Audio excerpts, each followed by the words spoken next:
tai, kas atsitinka, kai mes tyčiojamės iš kitų žmonių. Mes galbūt turėjom pradžioj švarų, gražų lapą.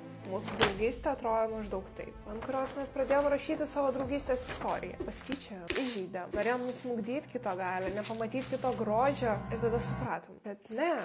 Gal jie visai faini, tie žmonės ir visai norėčiau užmėgsti vėl ryšį, atsiprašysiu.